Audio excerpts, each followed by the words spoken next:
내가 나의 완전함에 행하여 싸우며 흔들리지 아니하고 여호와를 의지하여 싸우니 여호와여 나를 판단하소서. 여호와여 나를 살피시고 시험하사 내 뜻과 내 양심을 단련하소서. 주의 인자심이 내 목전에 있나이다. 내가 주의 진리 중에 행하여 허망한 사람과 같이 앉지 아니하여 싸우니 간사한 자와 동행하지도 아니하리이다. 내가 행악자의 집회를 미워하오니 악한 자와 같이 앉지 아니하리이다. 여호와여 내가 무죄함으로 손을 씻고 주의 제단에 두루 다니며 감사의 소리를 들려주고 주의 기이한 모든 일을 말하리이다. 여호와여 내가 주께서 계신 집과 주의 영광이 머무는 곳을 사랑하오니 내 영혼을 죄인과 함께 내 생명을 살인자와 함께 거두지 마소서. 그들의 손에 사악함이 있고 그들의 오른손에 뇌물이 가득하오나 나는 나의 완전함에 행하오리니 나를 속량하시고 내게 은혜를 베푸소서. 내 발이 평탄한 데에 섰사오니 무리 가운데에서 여호와를 송축하리이다. 우리가 어제를 마지막으로 길었던 에스겔 큐티를 마무리했고요. 오늘부터는 잠시 동안 시편을 묵상하게 될 텐데요. 오늘 여러분이 읽으신 시편 26편은 이 시가 왜 써졌는지 그 목적을 말할 때 학자들이 크게 세 가지 가능성을 제시합니다. 첫째는 1절에 나오는 대로 시인이 하나님의 판단을 구하는 걸로 봐서 억울한 고소를 당한 사람이 하나님께 재판의 승리를 간구하는 것 아니냐 하는 것이고요. 둘째로 병 때문에 고통을 당하는 사람이 하나님의 도움을 청하는 것. 그리고 세 번째가 제단에 올라가는 제사장이 자기 마음을 점검하면서 불렀던 노래가 아닌가 하는 세 가지 가능성을 제시합니다. 그런데 이 셋 중에서 제가 유력하게 생각하는 것이 뭐냐 하면 저는 세 번째를 지지합니다. 저는 이 시가요, 예배를 드리러 가는 사람이 자신의 마음을 점검하는 시라고 생각하거든요. 그러면 이렇게 생각하는 이유가 무엇인가? 오늘은 이걸 좀 나누려고 하는데요. 제가 성경을 보면서 그동안 명확하게 답을 얻지 못한 주제가 몇 개 있었거든요. 그 중에 하나가 성경이 사람을 평가하면서 완전하다고 평가하는 사람들이 있었다라는 겁니다. 그런데 이게 왜 저한테 문제가 되는지 아십니까?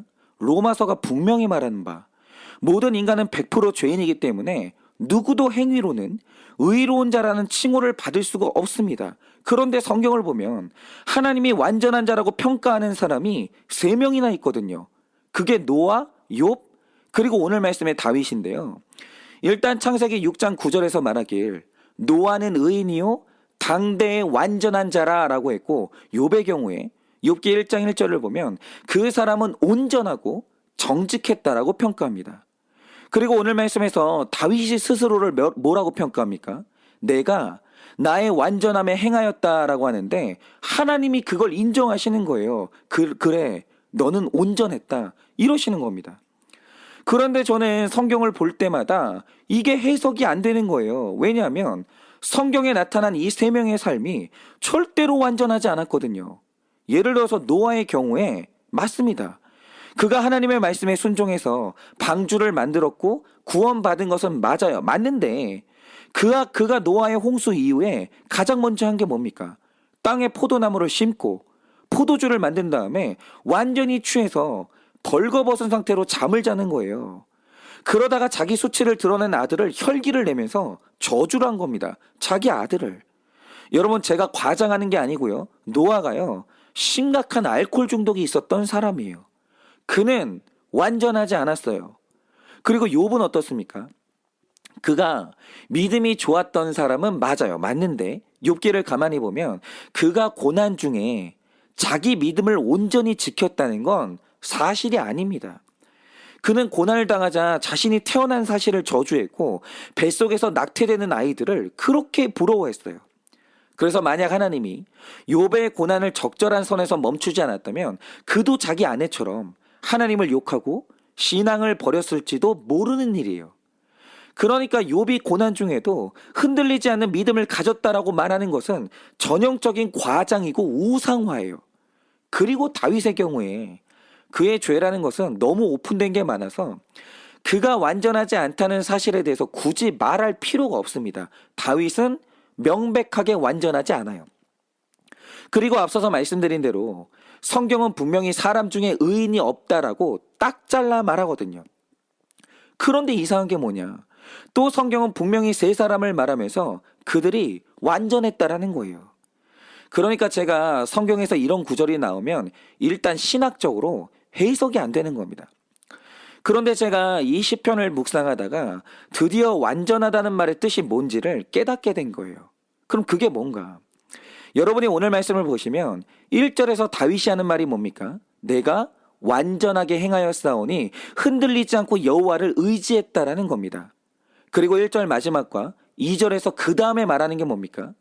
내가 정말로 그랬는지 하나님이 나를 판단해 주시기를 바라는데 특별히 내 뜻과 내 양심을 판단해 달라는 거예요. 그러니까 여러분, 이 구절을 잘 보세요. 다윗이 지금 자기를 말하면서 나는 완전했다라고 하는데 이 완전함이 자기의 행위를 의미하는 거라면 하나님께 간구해야 될 게 뭐냐면 내 행동을 판단하시고 내 삶을 연단하라고 이렇게 말하면서 내 삶을 말해야 될 거 아닙니까? 그래서 욥의 경우에도 그가 판단받아야 되는 것이 자기의 행위일 경우에 나의 길, 다시 말해 나의 삶을 연단해달라고 정확히 연단의 대상을 말하거든요.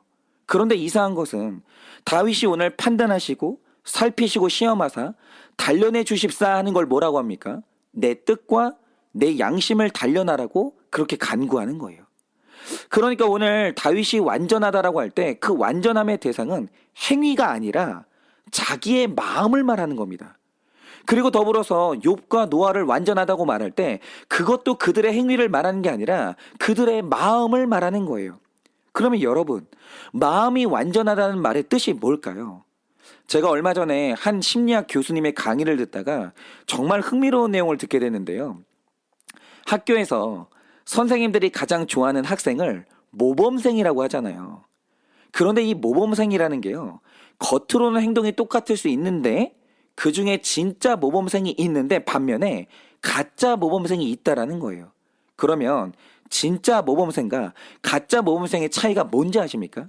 일단 진짜 모범생이라고 하면 이런 애들 아닙니까? 일단 학교에서 입으라는 교복 단정하게 잘 입고 하지 말라는 일은 절대로 안 하고 하라는 건 또 열심히 하고 이렇게 규칙을 잘 지키는 아이들이 그 모범생이잖아요. 그런데 여기서 진짜 모범생이 뭐냐면 규칙을 지킬 때 자기가 지키고 싶어서 지키는 애들이 진짜 모범생이라는 거예요. 나는 규칙 안에서 사는 게 편하고 교복도 단정하게 입는 게 내 마음에 좋고 선생님하고 잘 지내는 게 좋고 이렇게 모범생으로 사는 게 좋아서 그래서 모범생이 되는 아이들은 진짜 모범생이에요. 그런데 반대로 교복을 입는 것도 싫고 규칙 안에서 사는 것도 싫고 선생님의 말에 복종하는 모든 것이 싫고 힘든데 인정받고 싶어서 억지로 규칙을 지키고 내가 받을 불이익이 두려워서 싫은데도 억지로 틀 안에서 사는 모범생들이 있다라는 거죠. 그런데 이게 바로 가짜 모범생이에요. 그런데 여기서 진짜 모범생이면 별 문제가 없는데 이 아이가 가짜 모범생일 때 생기는 문제가 뭔지 아십니까? 일단 그 마음 안에 억울한 게 그렇게 많은 거예요. 그렇죠. 나는 모범생으로 살기 싫은데 부모가 강요하거나 불이익이 두려워서 어쩔 수 없이 그렇게 살았기 때문에 자신이 살아온 삶에 대해서 그렇게 생색이 나고 억울함이 대단한 거예요. 그리고 가짜 모범생들에게 나타나는 가장 심각한 증상이 뭐냐? 모범생이 아닌 아이들에게 규칙을 어기는 아이들에게 굉장히 분노한다는 거예요. 왠지 아십니까?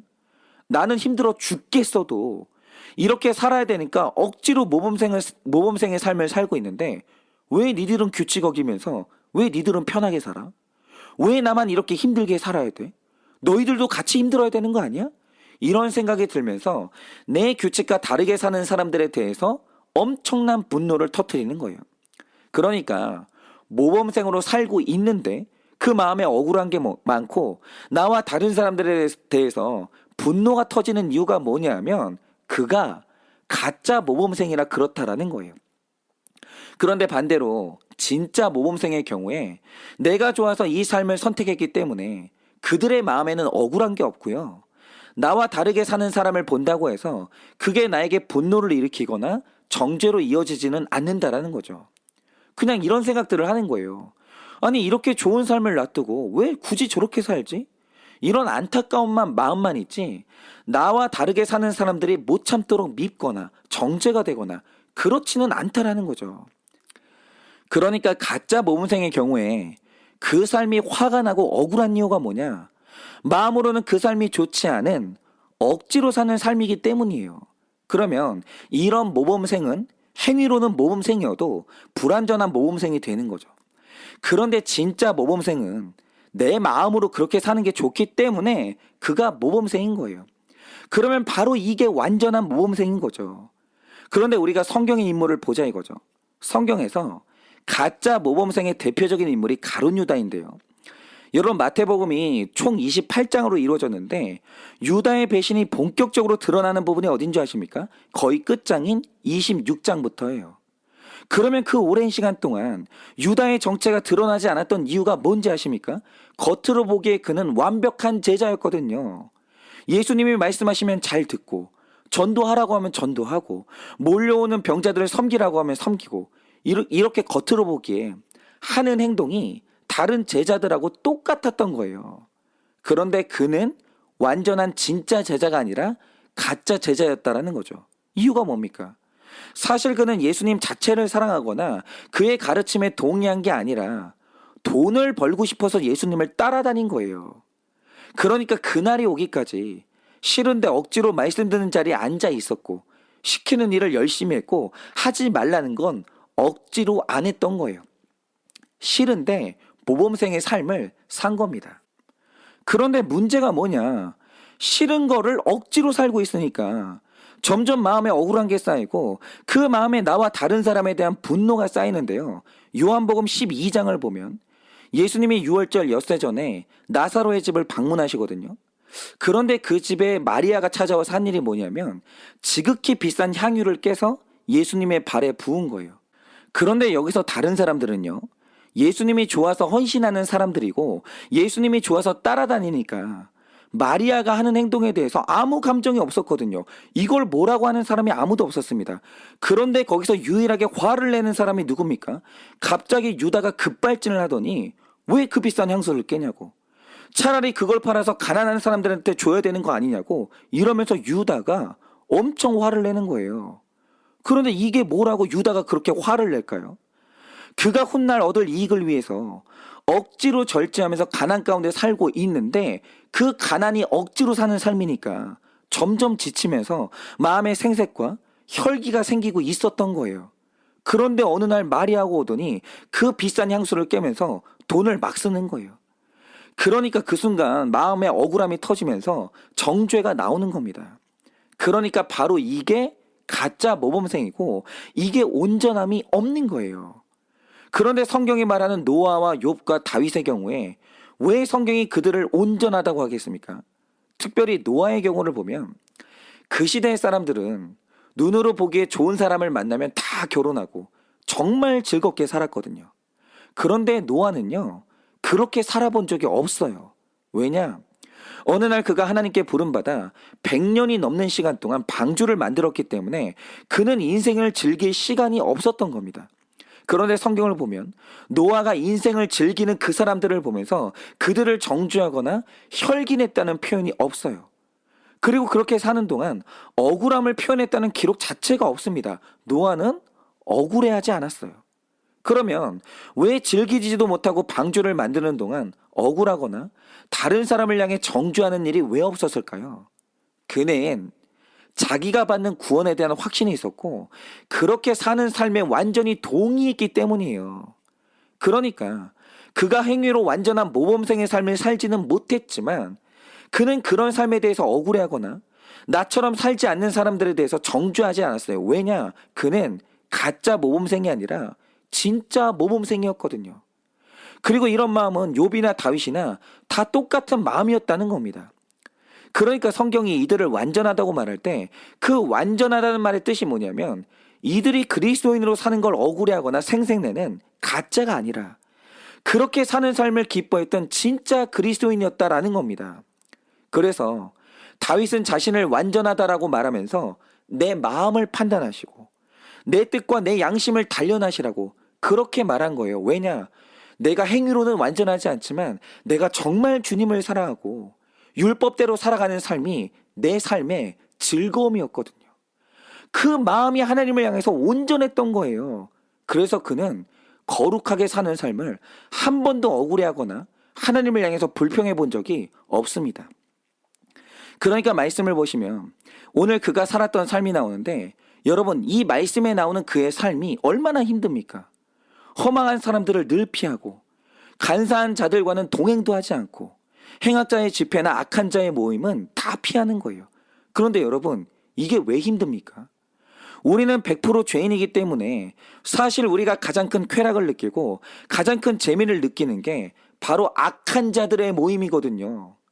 음란 패설을 말하는 모임이 가장 즐겁고 여러분, 돈을 가지고 왔다 갔다 하는 그런 모임이 우리는 재미있어요. 그러니까 이런 자리를 피하고 여기에 참석하지 않는 게 결코 쉬운 일이 아닙니다. 내 인생의 즐거움 하나가 없어지는 거예요. 그리고 6절을 보면 날마다 무죄를 위해 손을 씻는 적용을 하고 감사의 소리만 하고 주의 기이한 일을 말하면서 전도하는 거예요. 그리고 그 밑에도 그가 살았던 거룩의 삶이 기록되는데 여러분, 이렇게 진짜로 살아내려면 굉장히 많은 것을 희생해야 되고 아주 많은 것을 포기해야 됩니다. 그런데 여기서 가룟 유다 같은 가짜 그리스도인도 잠깐은 이런 삶을 살 수 있어요. 그런데 문제는 뭐냐? 그렇게 살아가는 날 동안 나는 하기 싫은데 기복 때문에 억지로 사는 거기 때문에 그 안에 엄청난 생색이 쌓이고 억울하고 나처럼 살지 않는 사람에 대한 정죄가 엄청나게 터진다는 거예요. 그런데 다윗을 보면요, 자기가 힘든 삶을 살았어요. 거룩한 삶을 살았습니다. 그런데 그런 삶의 결론이 뭡니까? 12절에 이렇게 말합니다. 내 발이 평탄한 데 섰사오니 무리 가운데에서 여호와를 송축하리이다. 이렇게 말해요. 여러분, 바로 이거죠. 거룩하게 사는 삶이요, 힘들어요. 그러나 그 삶에 내가 동의했고 내가 이 삶을 좋아서 사는 삶이기 때문에 내 마음에서 찬송이 나오고 기쁨이 있는 것, 바로 그게 진짜 그리스도인이고 바로 이 마음이 오늘 하나님이 말씀하시는 완전함이에요. 삶을 살면서 기쁘게 사는 것. 그런데 제가 이 말씀을 보고 깨달은 게 뭐냐면 그동안 제가 완전한 그리스도인이 아니었다라는 겁니다. 저는 이제 자주 말씀드렸지만 어릴 때 가난한 목회자의 아들로 자랐습니다. 그리고 신학교에 갔을 때 이런 저의 삶이 굉장한 자랑거리였어요. 그런데 이상한 게 뭐냐? 이게 자랑거리면 7절 말씀처럼 제 입술에서 감사의 소리가 나오고 주의 기이한 일에 대한 간증이 나와야 되잖아요. 그런데 제가 가룟 유다처럼 입만 열면 부유하게 사는 목사님들이나 대형교회 목사님들을 그렇게 욕하고 정죄를 하는 거예요. 그런데 내가 왜 그랬을까? 왜 그렇게 혈기내고 정죄했을까? 이걸 생각해 보면 저는 목회자 자녀로 살 때 좋아서 산 게 아니라 싫지만 억지로 살았거든요. 여러분, 저도 겉으로 보면 모범생으로 살았습니다. 그런데 그렇게 살고 싶어서가 아니라 내가 목회자 자녀로 태어났고 사람들이 나를 지켜보고 있기 때문에 제가 억지로 살았던 거예요. 그러니까 제 신앙 고백이 완전한 게 아니었던 겁니다. 마음과 삶이 따로 가는 삶을 살고 있었어요. 그러니 이런 삶을 사니까 억울함이 쌓이고 생색이 터지면서 나와 다른 사람들에 대한 정죄가 끊어지지를 않는 거예요. 그러니 이제 저의 남은 인생은 여호와께서 나를 살피시고 시험하사 내 뜻과 내 양심을 단련해 주시기를 바래요. 왜냐하면 저는 진짜 모범생이 되고 싶고 저는 진짜 제자가 되고 싶거든요. 그래서 거룩을 추구하는 나의 삶이 스스로 좋아서 사는 삶이 되기를 바라고 저 자신이 진짜 그리스도인, 진짜 모범생이 되기를 진실로 원합니다. 그래서 이제 제 입술에서 비방과 억울함이 아니라 찬송이 나오기를 바라요. 그리고 오늘 여러분도 그렇게 되어지시기를 바랍니다. 이렇게 오늘 우리가 나의 몸과 마음이 따로 노는 것이 아니라 나의 몸과 마음이 같은 방향으로 가서 우리도 다윗처럼 온전한 자가 되어지기를, 완전한 자가 되어지기를 예수님의 이름으로 축원을 드립니다. 기도하겠습니다. 하나님, 오늘 우리가 정말 이 날마다 큐티하고 날마다 적용하는 이 거룩의 삶을 살아갑니다. 그런데 주님, 그런 삶을 살아가면서 우리가 주님이 하신 기이한 일들에 대한 증거가 나오고 내 입술에서 감사가 나옵니까? 아니면 내 마음이 그렇게 억울하고 내 마음에 누군가를 향한 비방이 나오지는 않습니까? 하나님, 우리가 왜 그렇습니까? 하나님, 만약 내 마음이 정말 그렇게 살기 싫은데 혹시라도 주님께 받을 이 기복 때문에 혹은 내가 먼 훗날 주님께 받을 징벌 때문에 그것이 두려워서 억지로 살고 있다라고 한다면 하나님, 우리는 일생 사는 날 동안 억울하고 불평밖에는 할 말이 없을 것입니다.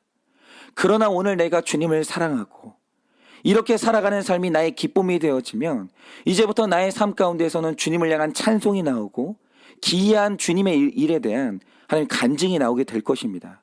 주님, 정말 바라기는 오늘 우리 모두가 마음으로 이렇게 사는 거룩한 삶을 기쁨으로 여기게 하여 주시고 감사하게 하여 주셔서 우리 모두가 주님 앞에서 완전한 자라 칭함받는 진짜 제자가 되기를 원합니다.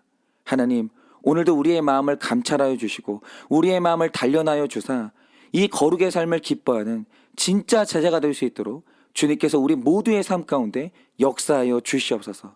그렇게 오늘도 주님께서 우리의 마음을 진짜 제자가 될 수 있도록 단련하여 주실 것을 믿사오며 살아계신 예수님 이름 받들어 기도드립니다. 아멘.